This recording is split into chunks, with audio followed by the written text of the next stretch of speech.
The Agenda with Steve Paikin is made possible through generous philanthropic contributions from viewers like you. Thank you for supporting TVO's journalism. With the American government implementing massive cuts to funding for science, research, and foreign aid, tonight we'll ask, could Canada become a safe haven for some of the best and brightest? Then, what you need to know about bird flu, which has come to our province. That's all tonight on The Agenda.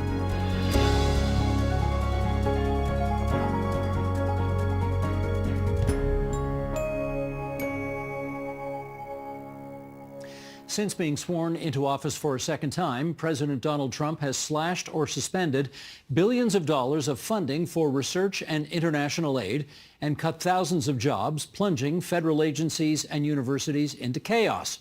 This has some researchers considering a career change and others contemplating leaving the U.S. Could Canada become a haven for researchers looking to innovate?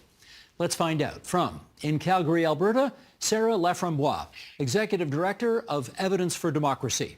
In Washington, D.C., Keith Martin, Executive Director for the Consortium of Universities for Global Health. In Montreal, Quebec, Richard Gold, Professor at McGill University's Faculty of Law and Chief Policy and Partnerships Officer at Conscience. That's a nonprofit focused on addressing market failure in drug development. And in Kingston, Ontario, Stephen Archer, cardiologist and director of the Translational Institute of Medicine at Queen's University, and we are happy that the four of you could take some time from your very busy days to be with us here on TVO tonight. I want to start with a very open question and get one example from each of the four of you. And let's call it this. What are the most consequential moves the Trump administration has made thus far in terms of research and science? And you can define the word consequential any way you like. Let's get an example from each of you. Sarah, you want to start us off? Yeah, I think I look at the scientific integrity piece. This is something that has been fundamental to my organization in Canada. We were founded out of the Harper administration's, drastic impacts on scientific integrity and the ability for scientists to speak. So I think in the U.S., what we're seeing is an inability for a lot of scientists in the U.S. to collaborate with international partners. We're seeing a lot of censorship surrounding specific words that can't be used in research grant proposals or in research publications as well. Keith Martin, what do you say? It's the reduction in what we call indirect costs to 15%, Steve. That's the money that researchers use to be able to essentially fund and support the infrastructure to do research. And that's really caused a wrecking ball through the research community, not only in the United States, but of course, impacting us in Canada. But perhaps the most consequential aspect of Mr. Trump's cuts is really that which is most difficult to get, which is trust and easiest to lose. So he's introduced a huge element of a lack of trust, a lack of security, and a lack of continuity, which is essential for research to occur. You say us in Canada, and we just want to remind everybody, you're of course a former member of Parliament here in Canada, and now with new responsibilities with your consortium. Richard Gold, what say you? Well, what we heard are great examples, but what I would put on the table is the loss of data. Not only historically collected data, but the ability to continue those data sets. We know when, for example, the Harper government changed StatsCan's rules around the data they collect on the census, there was a lot of worry. Well, that was only a short period. We're talking about the loss of multiple data sets, and that could cause really substantial harm to those doing medical research, cancer, climate change, a whole bunch of other things. Stephen Archer, you're batting cleanup here. Okay, well, I spent about half my career in the States and was an NIH-funded researcher until recently, so this is very close to home, and I mentor many scientists in the United States right at the present time. I think the fact they've stopped funding research, the study sections where you actually apply to get a grant have been closed, so that's not happening. There's been across-the-board cuts to the direct costs, the money that the researchers get of 10% that's being administered in addition to losing indirect. And on Saturday morning when I was online trying to write an article, PubMed was down. PubMed is where 38 million articles, virtually all the world's scientific knowledge in the biomedical sphere is placed, and it's funded by the NIH. and the American government. So those are just three examples of things that affect not only American scientists, but also Canadian scientists. Let's go back around here. Keith, what impact do you think on global health, the things that you referenced, what impact will those have down the road? So our organization, the Consortium of Universities for Global Health, Steve, we're located at about a kilometer north of the White House. And we just had our annual meeting a little over a week ago with 1,300 scientists from around the world. And this is really destroying people's will to do research. It's stopping their life-saving research that they're doing. Some of that research has a direct implication upon patient care. So the cuts that Mr. Trump is introducing is really directly going to cause a loss of life. And furthermore, it's severing the relationships that have been occurring between researchers. If there's one thing that researchers rely upon, and you've heard it from everybody here, it's collaboration. It's one of those things where stronger we are together, individually we are weaker. And Mr. Trump's cuts are severing and destroying the ability of researchers to collaborate and therefore generate much better research for everybody. Sarah, as you look 2, 5, 10 years down the road, what do you think the impact of the decisions being made right now will be? Yeah, I mean, we've seen similar impacts in Canada. We can even look at our own country for examples of how scientific integrity and the inability for scientists to speak out publicly impacts things like collaboration with other countries. You know, when we're starting to limit what type of science we're allowing to be released out publicly, we start to censor the level of information that's being going out publicly. And as mentioned, I think this is really fundamentally important for building trust with the public. So I see a big impact here on the ability for science as an institution to continue to serve the public. And I think, you know, from the piece of censorship, when we start to ban words like gender, female, race, these words are a fundamental part of research and the way that research works in Canada. And so this is setting a precedent that could really impact the way that we're having research on marginalized groups in future years. So I see these as kind of large effects here. Richard Gould, can I get you on that long-term impact that you see down the road? It really depends on how the rest of the world responds. Do we step up now, hire some of those researchers, increase our funding? Canada, if we use the same dollars throughout the last 25 years, we're at our lowest. If we don't pick up and Europe doesn't pick up and others, then there's going to be a substantial loss of research. Will we have money that goes into partnerships? Because we know partnerships, especially between industry and academia, actually produce results that are more likely to increase lifespan, new drugs, etc. Will we lose that? So I'm quite concerned that we're taking out a substantial piece of the global research budget, and we all work together. There's no such thing as Canadian research, American research, European research. We all work together. We work with firms. And so unless we step up, we're looking at not being able to follow climate change and coming up with new technologies that will be essential to fighting climate change. We won't have the drugs that we need. We won't have a data set to help us figure out what's happening in the population. We also know that diverse teams actually produce better results. You can get the 5 smartest people who are all the same. They are less likely to produce breakthroughs than if you have a team made up of diverse views, simply because they challenge each other. I mean, that's one of the strengths of Canada, right? We have English, French, we have Indigenous people. When you put them together, they actually produce better results. Stephen Archer, if these decisions that have been taken by the Trump administration are all, as you say, unambiguously negative and stupid, what do you think is motivating them to make these decisions?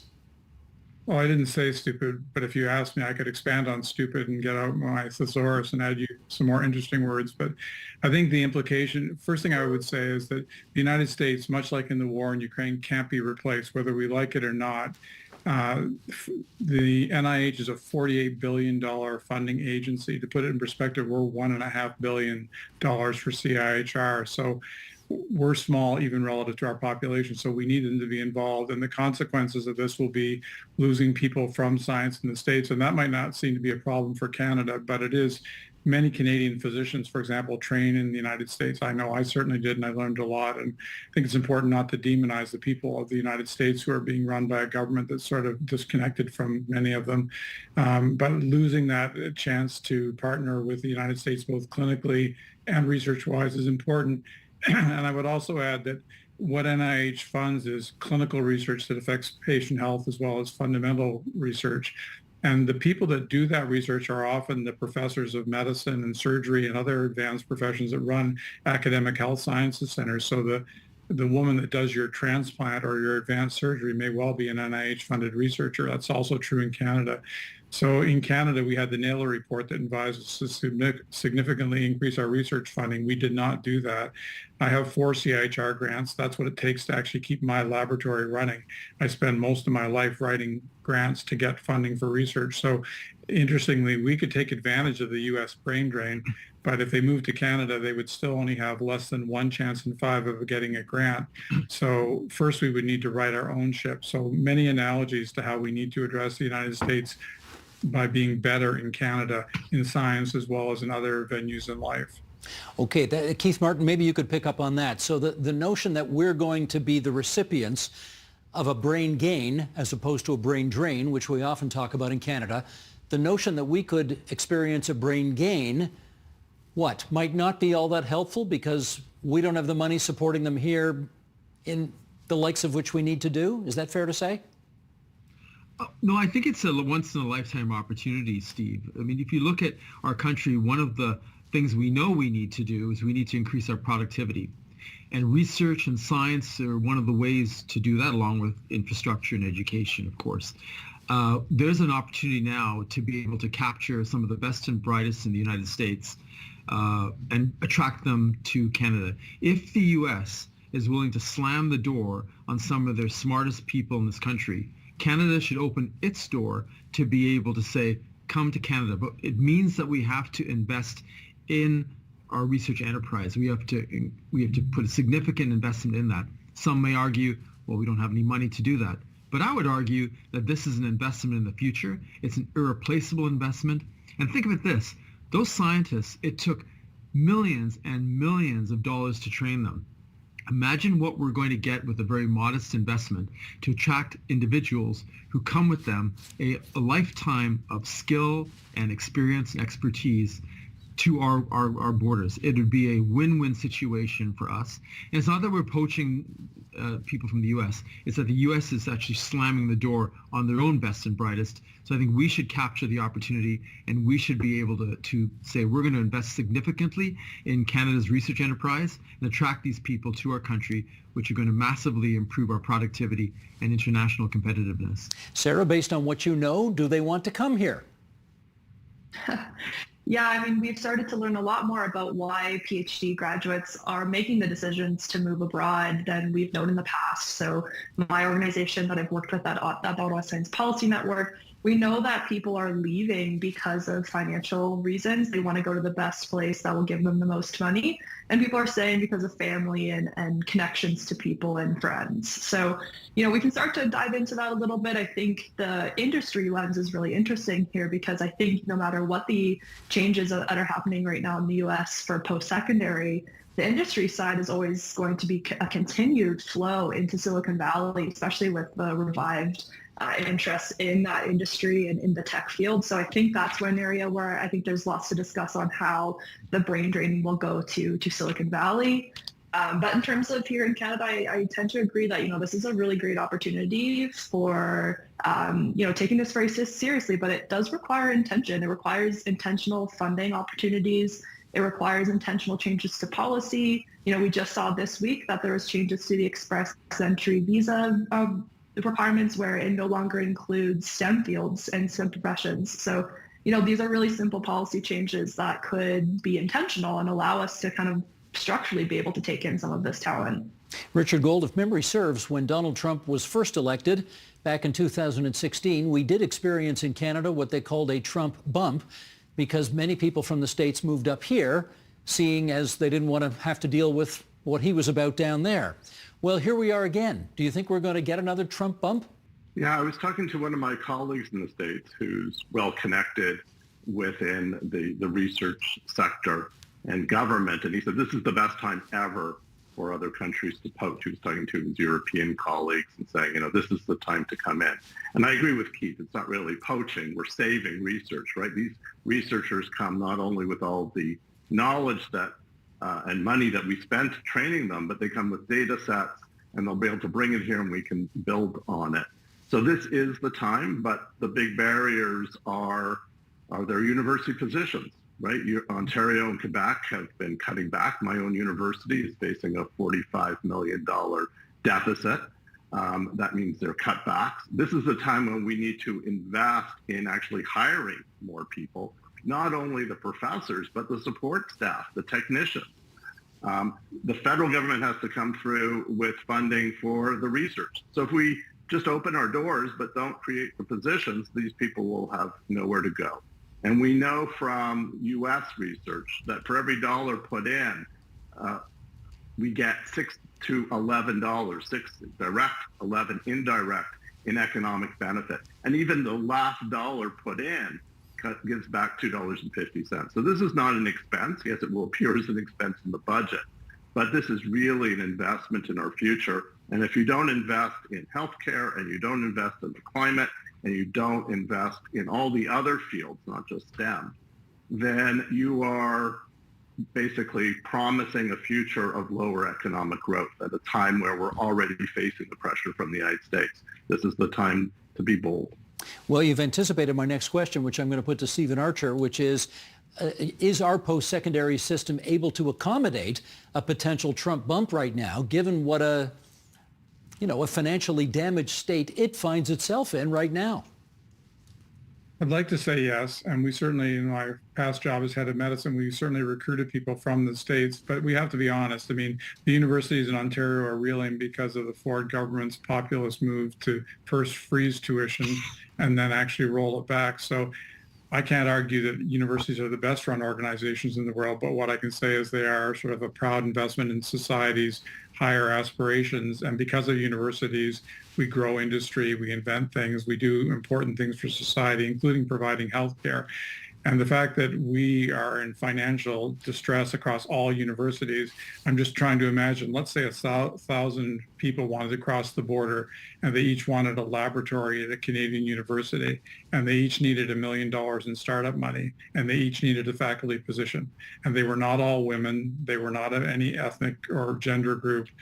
We would not be able to accept them. I mean, I hate to say that. I think the short answer is no. And I think populism in Ontario, unfortunately, while it may win elections, is devastating for our capacity to absorb these talented people. And I just want to point out that many major American universities are getting cuts of $100 million a year by losing this funding. And places like Pittsburgh and Vanderbilt have shut down their PhD acceptance. Many universities have rescinded offers for MD, PhD students. So I agree with the other guests. Right now, we could sweep up a lot of people. The last time Americans left America in number was not Donald Trump. It was the Vietnam War when there's a draft. So this is as bad as the draft, and people are frightened to speak up in the United States, and they would probably move. If we could launch emergency funding for this and open up faculty positions, I think we'd get a ton of interest now.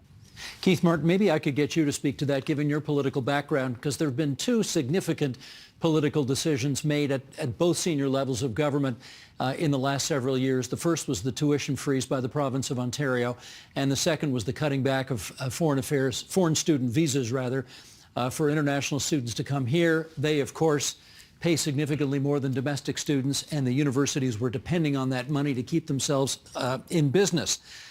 What message would you send to political decision makers in terms of this moment in time and trying to take advantage of what could be a second Trump bump, but one for which it appears we may not actually have the capacity to exploit? Well, I think we do have the capacity to exploit, Stephen, and it's a matter of uniting. I mean, I know, of course, political parties have their differences. That's natural. But what's happening now from here with this government towards Canada is really an assault on our country. And I think that, of course, it's united our country more so than we've ever seen. So I think we need to capitalize on that that single-mindedness. And as the other speakers or other guests have said, we have to invest and capture this moment. I mean, if we look in the future, part of what we know we need to do is expand the tax base, right? And part of that's an important part of that is increasing our productivity. And as I mentioned, a part of that is having the research agenda, to be the research capacity to drive new discoveries, to be able to scale that up to market and generate a lot of new jobs and funds. So I think we need to double down, and it's important to move quickly, because this moment is not going to last, as was mentioned. If we don't capitalize it out now, we will miss an incredible opportunity to rejuvenate our productivity in the country and be able to provide the tax base to provide the public goods that our citizens require. And we really cannot miss it and get stuck into picayune smaller conflicts that really do not help our country at all. Sarah, maybe I could get you to build on that answer in terms of the kinds of changes we need to make in Canada to boost research and innovation in the country. What do we need to do? Yeah, I might take the lens of, early career researchers here. They're the building blocks for our research ecosystem. We have already seen a significant brain drain in our own PhD graduates going to Europe and to the US. So if we can think about what that would be changing like in this current environment, people are making decisions every day about whether they're going to go on to do a postdoc to continue on that professorship journey, or if they're going to go into industry and try to get a job. So, I think if we can humanize it into that as well of what decisions are made during times like this, decisions are made from a scarcity mindset, and they're made from trying to do the best with what they possibly can. And so, we can put ourselves into those shoes of students in the U.S. who are, getting not a lot of clarity on admissions to their PhD programs. What are they going to do? I think some of them who are financially able will chase a higher salary in another country. But here in Canada, we have to reflect on what type of supports we have for international students, especially in the graduate and postdoc level. Currently, graduate students who are international students don't qualify for any federal scholarships or fellowships. And so, this is an opportunity for us to maybe open up some of those doors where we're going to get really high skilled talent coming right in. And, they will stay. They'll stay and continue their journey into the sciences and research sectors here in Canada. Stephen Archer, if this is a moment to exploit, what do we need to do to boost research and innovation prospects in the country? Well, there are several simple solutions. Most of them are in the NAILO report. For example, if we increase the funding in CIHR, there would be grants. Whether they're American immigrants coming here getting those grants or Canadian citizens, it wouldn't matter. But that's one key thing. The second thing is to invest in CFI, the Canada Foundation for Innovation. They provide the large tool. I'm sitting in a research center called the Translational Institute of Medicine team or TIME, which we built here at Queen's University. And that's $25 million of money from the Canada Foundation of Innovation and the province of Ontario. It supports the activity of 90 scientists. So if we build these platforms, people can come. So we fix CIHR by funding it properly. We fix CFI by funding it properly and having them fund the people that run core centers. And then I just roll back to my time at the University of Alberta. They used to have an amazing thing called the Alberta Heritage Foundation. And people did come from all over the world because there was money in the millions that would fund scientists coming from Canada to Canada from any country. So if we recreated a heritage foundation for Canada to have a heritage of scientific discovery, we would get people from around the world, not just the United States. But we've got to fix our funding agencies. And ideally, the provincial government needs to take its foot off the neck of tuition and allow universities to actually breathe. Universities are, well, I was going to say universities, but let me say governments as well. They are not renowned for spending the way you're talking about quickly. These things take time. How fast do we need to move here, in your view, Stephen Archer? Well, the NAILO report came out, I think, in 2022, and there have been incremental changes, but we need to move quickly. But it's not so much that we're going to recruit a ton of Americans. We need to make our own country, as they say, proud and free. And we need to be free from relying on other countries for our enterprise. And yes, collaboration is important, but if you want to collaborate, you need to have something to share, which means you come from a position of strength into that collaboration. So I think if we forget about the United States and the Trump crisis, Canadian science is already in crisis. There aren't enough faculty positions. There's not enough funding. And there are lots of bright minds. And the United States has been our pop-off valve. So gratitude to NIH because they've taken Canadians in by the thousands and helped them when they moved to the States. So I think we just need to spend this money and realize that when you build a road, you don't make money for society. When you fund a researcher, the money, as was said, comes back tenfold. And so this is a great way to invest in society, even while the government is being pressed to invest in the military, which is important, and other important things. But investing in research gives you better healthcare, gives you a smarter population, it gives you new products, new businesses, and it grows the tax base. It's win, win, win, win, win. So that's what we need to do. And I think the politicians need to hear from the public that they are supportive of this and not engage in kind of anti-intellectual populist movements. Richard Gould, there's every indication that the federal government is going over the next little while to be prepared to spend billions upon billions of dollars to protect people from the worst ravages of whatever these tariffs wreak in terms of the havoc on our economy that is coming. How confident are you that in all of those billions being spent, there's going to be something for the issues that we're talking about here tonight? Because it depends on who gets elected in the next election and their platform. What we don't need are just tax breaks. That's the wrong way to go. We need investment. And we need smart investments, which is not only the universities, but the links between the universities and industry, right? Universities don't innovate. We train the students, so we need to be able to attract those students and fund those students, both in Canada and from around the world. We need to create the knowledge base that industry uses and be able to communicate it with them well. And we talk to them about what's most important for industry. What kind of needs do they have? And we have some special advantages in Canada that we don't talk about. We have a public healthcare system. We've been talking about creating these open digital e-health records for decades. That is a tremendous advantage that Canada has, but the United States doesn't because they have a system with private insurers. Imagine if we collected data and we made it available to Canadian AI firms and Canadian AI researchers, what they could do with that. And so we need to think about not just the university, because obviously we have to fund those at a much better level, but we also have to recognize that universities make more money when they partner with an industry partner than when they sell patents, usually to a U.S. firm. So we have to change the business model. We're trying to copy the United States. We're not the United States. Let's build on our strength. We believe in working together. We can create data that could power a whole bunch of different industries.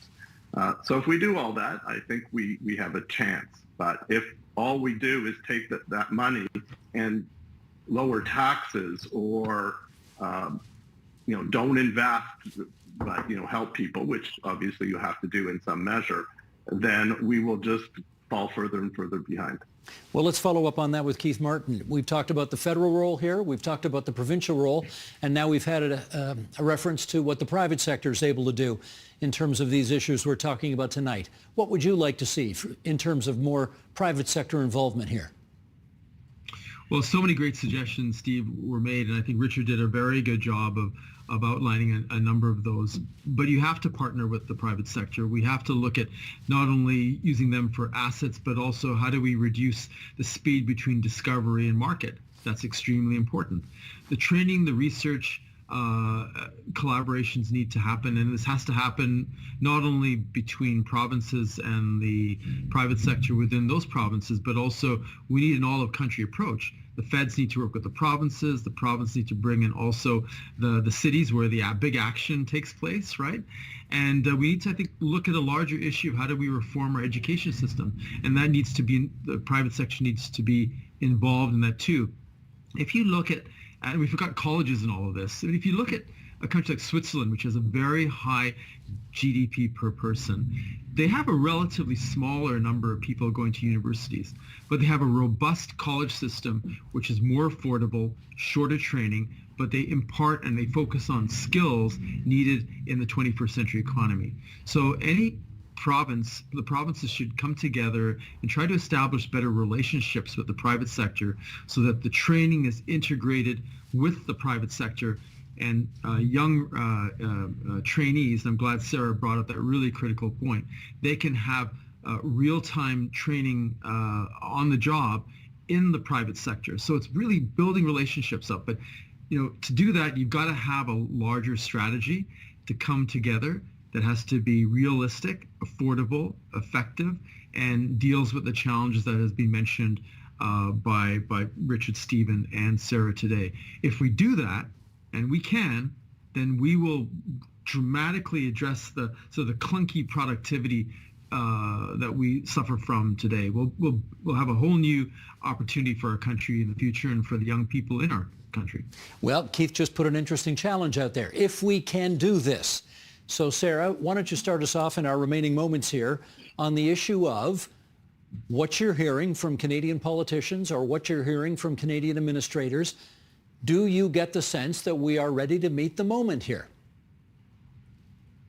I think it's a bit of a challenging time right now. I think there's a lot of distractions with a lot of the changes that are happening in the U.S. And I don't think science and research is really a fundamental part of these conversations.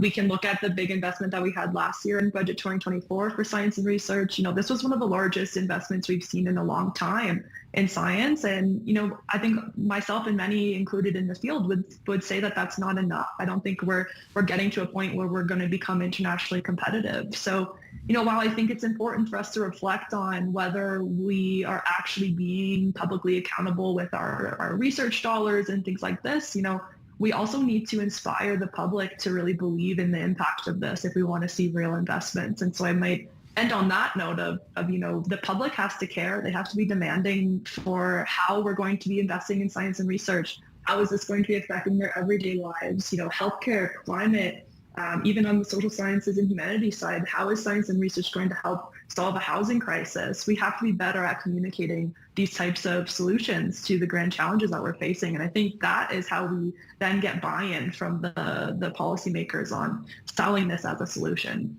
Stephen Archer, do you think we're ready to meet the moment here? I think there's some reason for optimism. I think if you look at interprovincial trade or the war in Ukraine, those are two examples where Canada has sort of been somewhat passive, especially on interprovincial trade, where it's such a simple problem to fix, and yet we just haven't for years and years and years. And I think people are beginning to care less whether they're from Quebec or another province or Alberta or another province, and more that they are Canadian.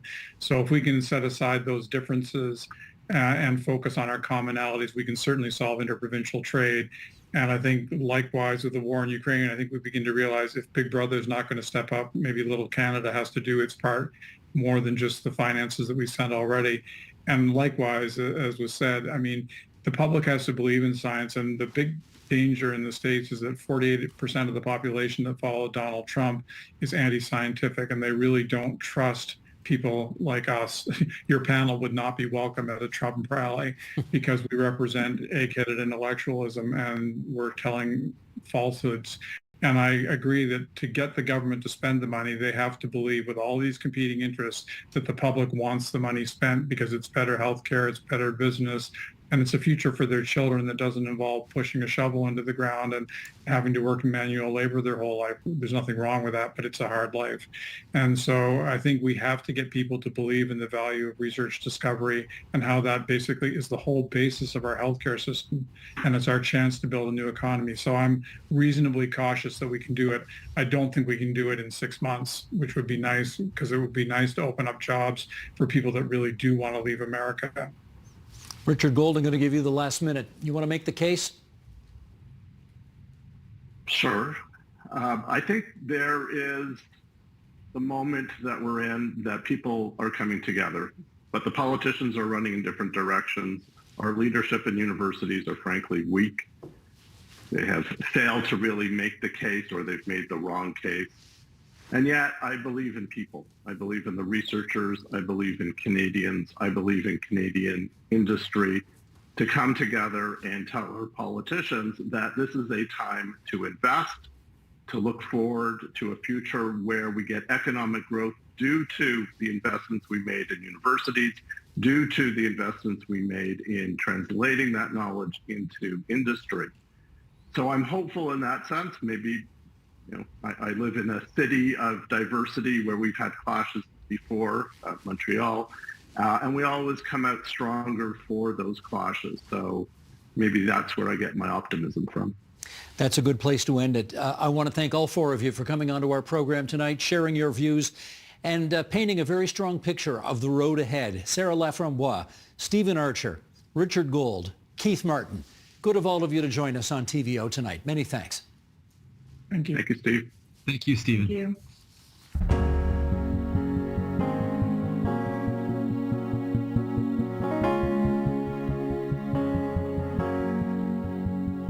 Most people don't even want to think about the prospect of another pandemic, but experts are warning that it's important to track and contain H5N1, more commonly known as the bird flu, which has been detected in Ontario.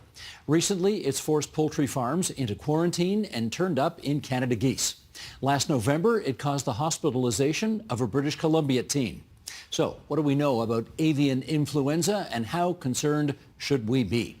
Joining us now on that, in Guelph, Ontario, Dr. Cheyenne Sharif, Professor of Immunology at the Ontario Veterinary College, and here in our studio, Dr. Samira Mubaraka, infectious diseases physician, medical microbiologist, and scientist at the Sunnybrook Research Institute.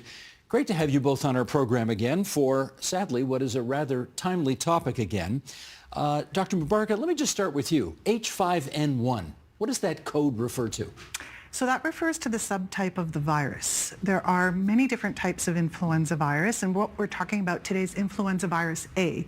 So both influenza virus A and B can infect humans. Influenza virus A also infects a wide range of other animals, and the subtypes refer to the proteins on the surface of the virus. So hemagglutinin is the H and neuraminidase is the N, and the H5N1 subtype is the avian influenza subtype that we're concerned about because it's highly pathogenic in chickens. Excellent. Okay. Dr. Sharif, the bird flu detected in Ontario. When did that first happen?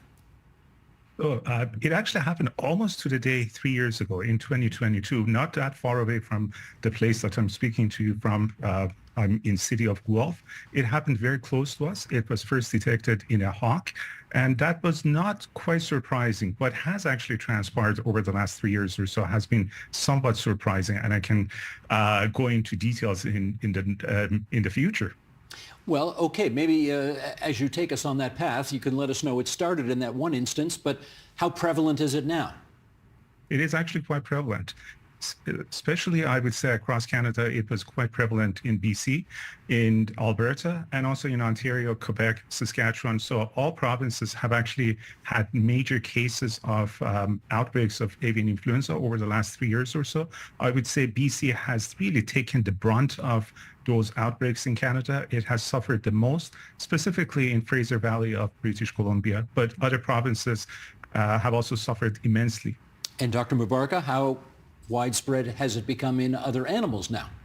Well, I think that's been a major red flag. We've seen spillover of this virus into many other mammals. No doubt people have heard about what happened in the U.S. also approximately a year ago with spillover into dairy cattle. Mm-hmm. And we've also seen intermittent spillover into other mammals, some of them wild, but also some domestic animals. So here in Ontario, we've had spillover into at least one dog, and there have been spillover into cats in various jurisdictions. So it's really been a major concern. And then, of course, there's been spillover into humans as well. And into poultry farms. How does it get into poultry farms and therefore send the price of eggs and chicken and everything else way up? Well, there are a number of different mechanisms, but predominantly it's spillover from wild birds. So wild birds are the reservoir for the virus, and we know that wild birds migrate. There are 4 migratory flyways here in North America, and spillover from these birds into poultry farms is something that is a major driver of those outbreaks. But I'll hand it over to Dr. Sharif, who's an expert in poultry biology and disease. Sure, pick up the story, please. All right. Thank you very much, Dr. Mubaraka. As Dr. Mubaraka mentioned, there are many different ways for transmission of the virus. First and foremost, in this particular case, for this particular strain of virus, we do know that migratory birds play a very key role.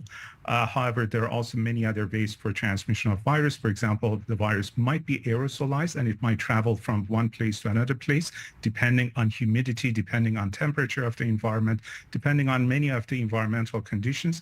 So that's one way of transmission of the virus. The other transmission route for the virus is via what we call fomites. What it means is that things such as, for example, equipment, machinery, things of that nature that can be moved from one farm to another farm could carry with them the virus, and those could potentially cause transmission of the virus from one place to another place. Human beings can also act as a method for transmission of the virus. And what I mean by that is that when we go to a farm and our shoes, our boots are contaminated, potentially when those boots and shoes go to another farm, potentially they can carry the virus mechanically and cause transmission from one farm to another farm. But as Dr. Mubarak mentioned correctly, for this particular strain of virus, the main mode is via migratory birds. If this thing can literally fly across the country, Dr. Mubarak, how exactly do we stop it? Well, I think one of the key things is to know where the virus is and what it's doing. So surveillance is one major component of the response, because mitigation really depends on knowing those two things. We also know the virus is reassorting. So, what? Reassorting. So the virus has, it's comprised of genetic segments that can be switched between low pathogenic avian influenza viruses, highly pathogenic avian influenza viruses, and it can also mutate and acquire adaptations. So being aware of all of these factors and knowing what the risks are associated with any of these changes is really key. And then of course there are some of the things that are really important: biosecurity on farms in terms of preventing spread between farms and within farms, obviously, and also between species, poultry and humans, poultry and any other animals. And then, of course, there are some other key things that can be done. So vaccination can always play a role, and that's a much more complex discussion than simply saying, oh well, why don't we just vaccinate all poultry or all humans? There's so many different considerations that have to go into that. I would assume that's impossible to do. Well, vaccinating poultry as opposed to wild birds would be more feasible, but there are implications for trade. And again, Dr. Sharif would know a lot about that. Vaccination for humans, we know, now that Canada has procured vaccine stockpile that's being manufactured here in Canada, the provinces will consider how to roll that out. But I think that that's going to be a major activity or preventative measure that can be done to try and mitigate spillover into humans who are at high risk. Okay, vaccinating humans, Dr. Sharif, we all get. We've been through COVID. But I would assume vaccinating animals is just a non-starter. I mean, how do you do that? Well, as a matter of fact, Steve, you would be surprised to know that every chicken in Ontario that is hatched and raised in this province receives at least a few doses of vaccines, variety of different kinds of vaccines. But up to this point, we don't really have a vaccination strategy and rollout for avian influenza vaccination. However, if you look at other jurisdictions, such as, for example, China, Mexico, parts of South America, they've been continuously and consistently using vaccines for protection against avian influenza, and also some other jurisdictions, for example, in the European Union, the French authorities almost a year and a half ago or so, they gave the go-ahead to the industry to start vaccinating their poultry. Not every species within the poultry industry. They only focused on ducks. So geese, turkeys, and chickens were not vaccinated. However, that's also a possibility, and I understand that some other European countries are also looking at vaccination as a potential method for mitigating the risk of transmission. But I should just mention that vaccination is just one tool in the toolbox. There are many other tools in the toolbox that one needs to use, such as, and I would say first and foremost, biosecurity. And what I mean by biosecurity is the measures that you put in place to ensure that there is no farm-to-farm transmission. We cannot really prevent migratory birds from migrating. There may be, some drastic measures that one can use in order to prevent migration of birds. But I think, this is going to be a catastrophic event, for our ecosystem. So as a result of that, we only have certain number of elements at our disposal that we can use in order to be able to control the virus from spreading from one farm to another farm. And I call those biosecurity measures that farmers can put in place. And they have already done that. So it's not as if, this is, something brand new for the industry. They've already done it. But it seems that this virus, similar to COVID-19, Steve, as you pointed out, it seems to be actually finding those vulnerable spots, and it starts penetrating through those spots. And that's why I think, we need something above and beyond biosecurity. Well, you used the word catastrophic there, so let me ask about cats. If you've got, Dr. Mubaraka, a cat, is now a good time to make sure it does not go outside. That's correct. And it's interesting because cats have not only exhibited severe disease and, actually succumbed to infection through what's called necrotizing encephalitis. So, it's a very neuroinvasive disease in cats and can be fatal. But they've also acquired the virus through a number of different routes. So one could be through predation, so birds, obviously, sick birds. But also, it sounds like from what's going on in the United States in terms of dairy cattle, cats have also picked up the virus in barns, probably from drinking raw milk. And then also there's the whole raw pet food recall that's been an issue. So again, mostly in the US, where cats we think are probably infected from consuming raw pet food. And then lastly, I think, was it last week or the week before, there was a possibility that, an indoor cat may have acquired an infection from their human owner. So, cats are companion animals, but they can also be feral. So they're one of those animals that can be peri-domestic, domestic, and obviously at fairly high risk. So I think we're going to have to really make sure that we do good surveillance in cats as well. If an animal gets H5N1, what does the virus actually do to the animal? It depends on the species, and that's something we have been completely broadsided by with the dairy cattle. So that clinical manifestation is quite subtle. It doesn't look like a clearly respiratory disease. The virus is passing through mammary glands, through milk.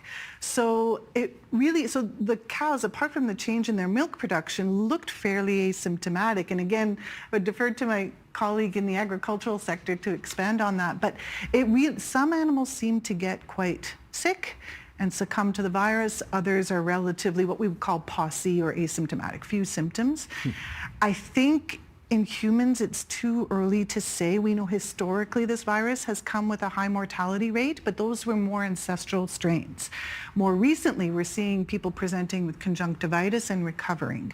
But those are also people who are relatively, healthy young adults. So time will tell. So, Dr. Sharif, most of the time, this is not a fatal disease. Is that right?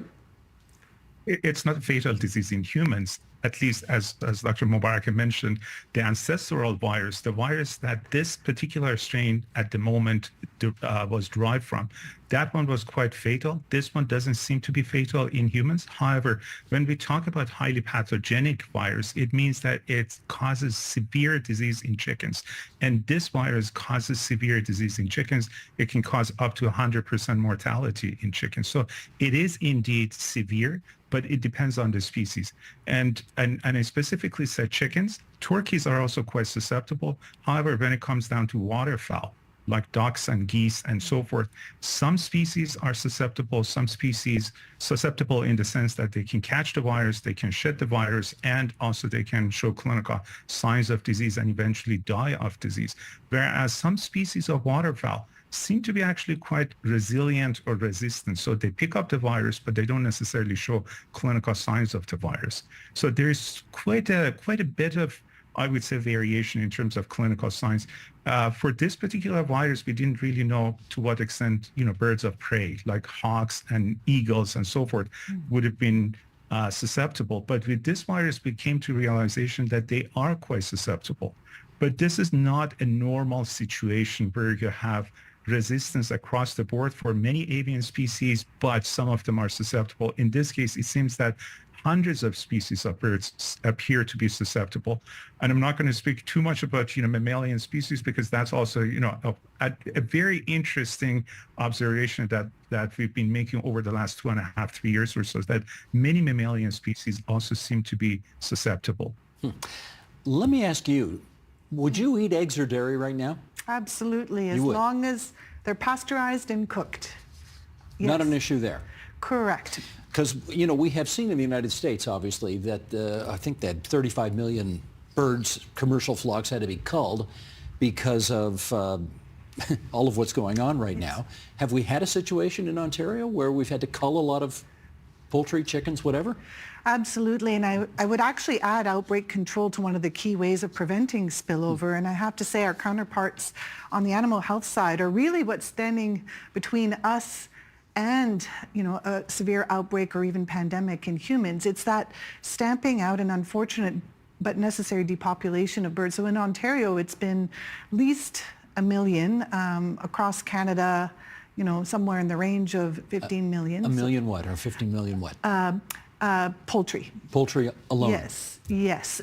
So 1 million in Ontario since the beginning of, just over, yes. So we should presumably be looking at increased prices for these things as a result. Well, right? it's hard to know, but one would anticipate, depending on the extent of the outbreaks and control, a possibility. I don't know if Dr. Sharif has some thoughts on that as someone who works. Well, I want to know would you eat dairy and poultry right now? 110%. So here's the thing, Steve. I do, as long as my dairy and as long as my eggs are cooked.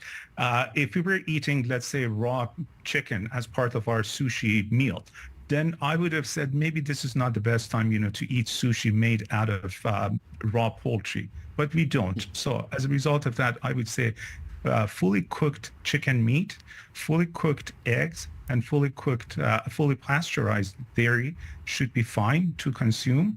Raw milk, raw poultry, raw eggs, that's a totally different story. And Dr. Mubarak correctly pointed out that there has been some recalls for pet foods made out of raw materials, and that was probably the source for contamination and infection, contamination with H5N1 and potentially transmission of H5N1 to cats. So I would avoid at all costs raw materials from poultry. But the reality is that we haven't really had this issue in Canada.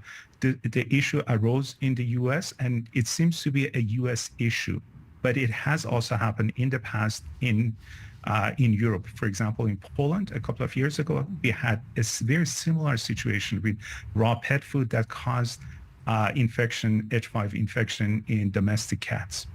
Dr. Mubarak, are we in a situation right now where we are going to be thinking about at least having to vaccinate the whole population of the province of Ontario to deal with this? Well, I think at this stage, there are some populations that are higher risk, and aiming to vaccinate those individuals would be the priority. And they would be who? So individuals who might be involved in some of these... Working on farms, that kind of thing? Exactly. Mm-hmm. Handling wild birds, individuals, for example, in our fields that are working with the virus itself. So, it's important to be able to protect people whenever possible. But I do want to draw attention to the fact that at the moment, if this table were wood, I would be knocking on it. We have not seen sustained human-to-human transmission. However, there was a major shift last year in that we did start seeing sustained transmission among mammals, and that's the dairy cattle story. And some would even argue that, the mink farm outbreaks might have been, sustained transmission. We are not sure if that's from contaminated feed or actual sustained transmission between mink, but clearly there's sustained transmission between cattle. So we're not at that point with humans where we've seen sustained human-to-human transmission, but I think this is what preparedness is about. And I think the fact that we have some vaccines stockpiled, people are starting to think about what the next steps are and how we can integrate lessons from the pandemic, the COVID-19 pandemic, so that we don't find ourselves in a similar situation. Now is the time for that. This is the window. So, Dr. Sharif, I'm trying to remember. I think it was a character on Saturday Night Live who once upon a time said, it's always something. And it feels like, we had COVID and now we've got this. And, a few years from now, it's going to be something else. Are we in a new normal now where it's always going to be something? Obviously, there's always going to be something. I can tell you that if you had asked any virologist 10, 15 years ago, can you look into your crystal ball and let us know what would be the next pandemic? They would have probably pointed out maybe, two viruses on the top of their agenda. Coronaviruses and influenza viruses. And look what happened. We had COVID-19. Does it mean that there would be no more pandemic caused by coronaviruses? No. I think, coronaviruses are here to stay. So it may not be COVID-19. It may be, something else.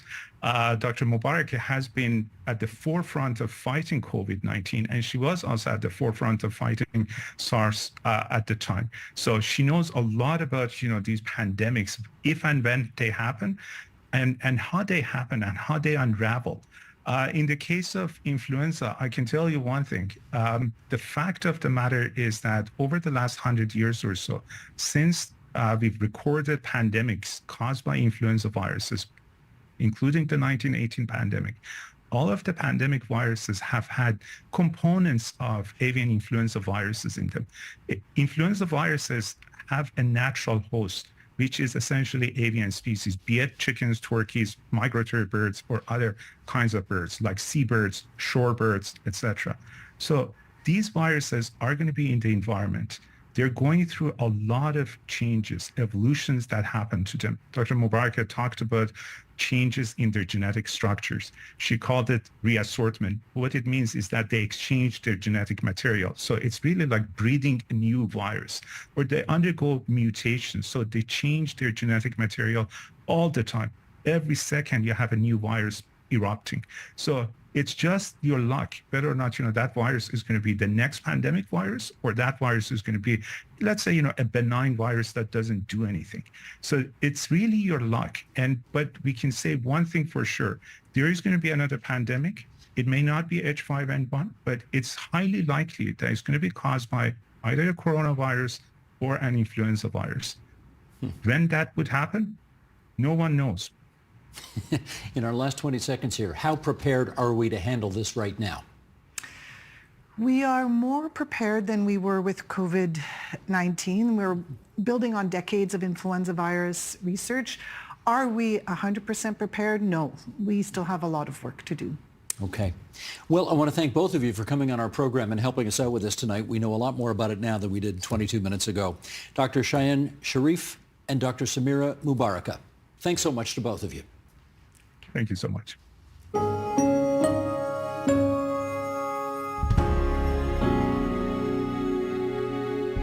And that is the agenda for Wednesday, March the 5th, 2025. Tomorrow, tracking the misinformation campaign that just might have put Russian talking points into your social media feeds. We'll look into that. I'm Steve Paikin. Thanks for watching TVO, for joining us online at tvo.org, and we'll see you again tomorrow.